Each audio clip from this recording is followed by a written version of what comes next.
Guys, ഇത് ഞാൻ ഉണ്ടാക്കിയ ഏറ്റവും ലോ കോസ്റ്റിലുള്ള ഓട്ടോമാറ്റിക് ഇൻക്യുബേറ്ററാണ്. ഓട്ടോമാറ്റിക്കലി ഏറ്റവും ലോ കോസ്റ്റ് എന്ന് പറയാൻ കാരണം ഇതിൽ നമ്മൾ അഡീഷണൽ നമ്മൾ എന്താ പറയുക, ഈ വുഡ് വെച്ചിട്ട് റീപ്പർ വെച്ചിട്ടുള്ള ട്രേയോ അല്ലെങ്കിൽ നമ്മൾ അലുമിനിയം വെച്ചിട്ടുള്ള ട്രേയോ ഒന്നും ഇല്ല. പക്ഷെ അതിൻ്റെ ഒരു നെഗറ്റീവ് സൈഡ് എന്ന് പറയുമ്പോൾ നമുക്കിതിൽ മുട്ട വയ്ക്കാൻ പറ്റുന്ന എണ്ണത്തിലുള്ള ലിമിറ്റേഷൻ ഉണ്ട്. നമ്മളിതിൽ എന്തൊക്കെയാണെന്നുള്ളത് നമുക്ക് നോക്കാം. നമ്മൾ സാധാരണ ഇൻക്യുബേറ്ററിലുള്ള പോലെ തന്നെ തെർമോസ്റ്റാറ്റ് ഉണ്ട്. പിന്നെ നമ്മുടെ ടൈമിംഗ് മോഡ്യൂളുണ്ട്, ഫാനുണ്ട്. പിന്നെ നമ്മുടെ ഇതാണ് ഇൻക്യുബേറ്ററിൻ്റെ സെറ്റപ്പ്. നമ്മുടെ ലോ RPM മോട്ടർ ഇവിടെയാണ് വെച്ചിട്ടുള്ളത്. അപ്പോൾ ഇത് കറങ്ങുകയെന്ന് വെച്ച് കഴിഞ്ഞാൽ ഞാൻ കാണിച്ചു തരാം. ഇതിങ്ങനെയാണ് കറങ്ങുന്നത്, അതിങ്ങനെ കറങ്ങും. ഓക്കെ, അപ്പോൾ നമ്മൾ ടൈം മോഡ്യൂൾ സെറ്റ് ചെയ്തതുപോലെ അത് കറങ്ങും. അപ്പോൾ ഇതിൻ്റെ ഒരു ഗുണമെന്ന് പറഞ്ഞു കഴിഞ്ഞാൽ ഇവിടെ 3 എണ്ണം ഞാൻ ഇതുപോലെ നമ്മളൊരു മുട്ട കയറി നിന്നിട്ടും അതിൻ്റെ മേളിൽ കുറച്ചുകൂടെ ഓവർലാപ്പ് വരുന്ന രീതിയിലുള്ള അളവിന് ഞാൻ കട്ട് ചെയ്തെടുത്ത് ചെയ്തിരിക്കണം. ഇതിൽ ഞാൻ 3 എണ്ണം വെച്ചിട്ടുള്ളൂ. ഇതിൽ നമുക്ക് 4 എണ്ണം വരെ വയ്ക്കാം. അതായത് ഓരോ ഫേസിലും ഓരോ നമുക്ക് ഓരോ ലൂപ്പ് വരുന്ന രീതിയിൽ 4 എണ്ണം സെറ്റ് ചെയ്യാം. അപ്പോൾ ഞാനിപ്പോൾ ഇത് സാധാരണ സിപ്റ്റ് വെച്ചാണ് ചെയ്ത് ചെയ്യണത്.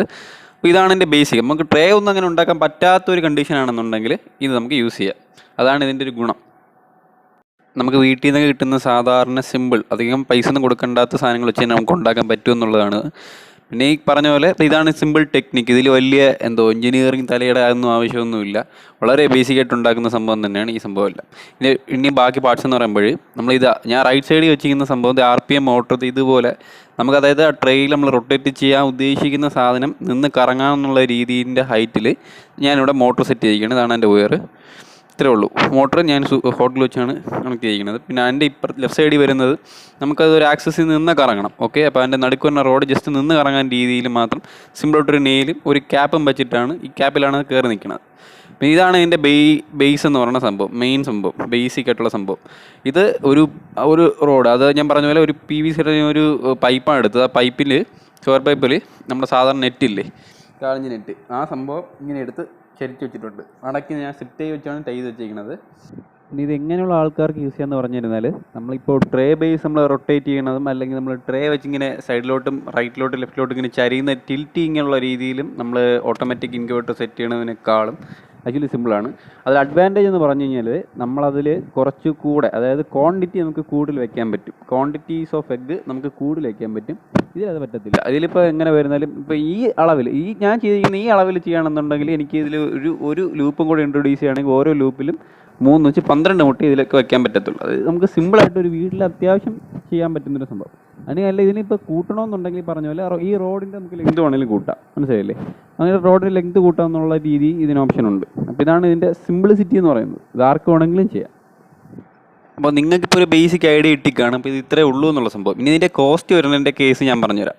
ഇതിൻ്റെ കോസ്റ്റ് വരുമ്പോൾ ഈ തെർമോസ്റ്റാറ്റിന് എനിക്ക് ഇവിടെ ഒരു 200 രൂപയ്ക്ക് ഇത് കിട്ടി. നമ്മുടെ ഈ ടൈമർ മോഡ്യൂള് എനിക്കൊരു 180 രൂപ. അത് വേണമെങ്കിൽ 200 എന്ന് തന്നെ കിട്ടോ. ഓക്കെ, 180ഉം 200, അപ്പോൾ ഇത് തന്നെ 400 രൂപയായി. പിന്നെ മോട്ടർ 150. ഓക്കെ, ഇപ്പോൾ 550 രൂപയായി.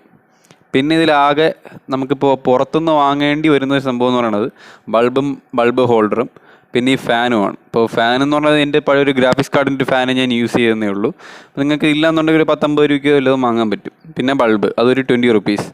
പിന്നെ ഇതിലങ്ങനെ വേറെ എന്താ പറയുക, പിന്നെ യൂസ് ചെയ്യുന്നൊരു സംഭവം എന്ന് പറഞ്ഞാൽ നമ്മുടെ 12 വോൾട്ട് അഡാപ്റ്ററാണ്. അപ്പോൾ അത് നിങ്ങൾക്ക് മിക്കവാറും എല്ലാവരുടെയും വീട്ടിൽ എന്തെങ്കിലും ഒരു സംഭവം ഉപയോഗിക്കണം എൻ്റെ കാണും. പഴയത് യൂസ് ചെയ്യുക. പിന്നെ അത് യൂസ് ചെയ്യാൻ പറ്റിയില്ലെന്നുണ്ടെങ്കിൽ അതും പുറത്തുനിന്ന്, അത് എന്തായിരുന്നാലും ഒരു 200 രൂപ കണ്ടല്ലേ വരത്തുള്ളൂ. അപ്പോൾ എങ്ങനെ വരുന്നാലും ഇതൊരു 800 രൂപ 700 രൂപയ്ക്കുള്ളിൽ ഈ സംഭവം സെറ്റ് ചെയ്യാം. ഇത്രയും സിമ്പിളായിട്ടേ ഇത് ചെയ്യാൻ പറ്റത്തുള്ളൂ. ഇതിനേക്കാൾ ഇനി കുറയ്ക്കാനൊന്നും പറ്റത്തില്ല. അപ്പോൾ നമ്മൾ ട്രേ ഒക്കെയാണ് യൂസ് ചെയ്യണമെന്നുണ്ടെങ്കിൽ ഈ പറഞ്ഞ പോലെ റിവറ്റ് ഗണ്ണ് വേണ്ടി വരും. അതിനിപ്പോൾ എന്താ പറയുക, അലുമിനിയം പൈപ്പ് വേണ്ടി വരും, ചാനൽസൊക്കെ വേണ്ടി വരും. റീപ്പർ ചെയ്യണമെങ്കിൽ തടി വേണ്ടി വരും. പിന്നെ അതിൻ്റെ ചെയ്യാൻ കുറച്ച് മെനക്കേടാണ്. പക്ഷേ ഇതിനേക്കാൾ ഒരുപാട് എഫക്റ്റീവ് ആയിരിക്കും. പക്ഷേ നമുക്ക് ചെയ്യാനുള്ളതിൻ്റെ ഒരു വർക്ക്മാൻഷിപ്പ് അല്ലെ സ്കില്ല് നമുക്ക് വേണം. അതിന് കുറച്ച് അളവും കാര്യങ്ങളൊക്കെ പ്രിസിഷൻ ഇല്ലയെന്നുണ്ടെങ്കിൽ ആ ട്രേ സിസ്റ്റം കറക്റ്റായിട്ട് വർക്ക് ചെയ്യത്തില്ല. പിന്നെ മാത്രമല്ല മെറ്റീരിയൽസ് കൂടുതൽ വേണം. ഒരുപാട് സംഭവങ്ങളൊക്കെ ഉണ്ട്. പിന്നെ ഈ കാണുന്നതെന്ന് പറഞ്ഞിരുന്നാൽ നമ്മളിപ്പോൾ 18 ദിവസം കഴിഞ്ഞിട്ടുള്ള ഒരു വീഡിയോ ആണ് ഈ കാണുന്നത്. ഞാൻ 4 മുട്ടയാണ് അതിൽ വെച്ചിരുന്നത്. ഇപ്പോൾ 4 മുട്ടയിൽ ഫസ്റ്റ് മുട്ട ഇതിപ്പോൾ പൊട്ടി വരുന്നുണ്ട്. 18 ദിവസം കഴിയുമ്പോൾ പിന്നെ നമുക്ക് ടേണിങ്ങിൻ്റെ ആവശ്യമില്ല. അപ്പം ഞാൻ ചെയ്തതുപോലത്തെ ഒരു സെറ്റപ്പാണ് ചെയ്യുന്നത്. നമുക്ക് അതിൻ്റെ അകത്ത് വെച്ചിരിക്കുന്ന സംഭവമൊക്കെ യൂസ് ചെയ്യാൻ പറ്റും, മാറ്റാനൊക്കെ വളരെ ചേഞ്ച് എടുത്ത് മാറ്റാനൊക്കെ വളരെ എളുപ്പമാണ്. അപ്പോൾ അത് കണ്ടില്ലേ, ഞാൻ ഫ്രെയിമൊക്കെ വെച്ചിരുന്നതിന് അതുപോലെ പൊക്കിയെടുത്ത് വെളി എറിഞ്ഞിട്ട് സാധാരണ മുട്ടയെടുത്ത് സാധാരണ ഒരു പഴയ തുണിയിലെടുത്ത് ഇങ്ങനെ വെച്ചിട്ടുണ്ട്. അപ്പോൾ ഇനി നമുക്ക് 18 ദിവസമൊക്കെ കഴിയുമ്പോൾ പിന്നെ അതിൻ്റെ റൊട്ടേഷൻ്റെ ആവശ്യമില്ല. അപ്പോഴും പിന്നെ മുട്ട ഇതുപോലെ സെറ്റ് ചെയ്ത് വെച്ച് കൊടുത്താൽ മതി. അപ്പോൾ എന്തായാലും അതിനുള്ളിൽ കുഞ്ഞിൻ്റെ തലയൊക്കെ മറ്റേ എയർ ബബിളിൻ്റെ അടുത്ത് വന്നിട്ടുണ്ടാവും. ഇനി അത് പൊട്ടിച്ചിട്ട് അത് വിരിഞ്ഞ് വന്നോളും. 20 ദിവസമൊക്കെ ആകുമ്പോൾ ചെറുതായിട്ട് പൊട്ടി തുടങ്ങും. അങ്ങനെയാണ് പോകണം. അപ്പോൾ അടുത്ത് നിങ്ങൾക്ക് ഡൗട്ടുള്ള ഇതിനി വച്ച് കഴിഞ്ഞാൽ വിരിയോ ഇല്ല എന്നുള്ളതാണ്. അപ്പോൾ നമ്മൾ എന്തിരുന്നാലും എത്ര മുട്ട വെച്ചിരുന്നാലും ഒരു 5-6 ദിവസം കഴിയുമ്പോൾ ക്യാൻഡിൽ ടെസ്റ്റ് ചെയ്ത് നോക്കുക.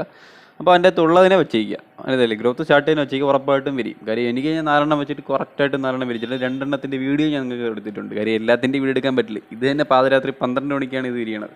ഈ കുഞ്ഞിൻ്റെയൊക്കെ ഒച്ച കേട്ടിട്ട് ഞാനിപ്പോൾ എടുത്തപ്പോൾ 2 കിട്ടിയെന്നേ ഉള്ളൂ. നമുക്ക് കുഞ്ഞിൻ്റെ വീഡിയോ കാണിച്ചു തരാം ഞാൻ. പിന്നെ ഇതിലാക്കപ്പാടെ ഞാൻ ആക്ച്വലി മിസ് ചെയ്ത സംഭവം എന്ന് പറഞ്ഞാൽ നമ്മുടെ ഹൈഗ്രോമീറ്ററാണ്, നമ്മുടെ ഹ്യൂമിഡിറ്റി അളക്കാനുള്ള ഡിവൈസ്.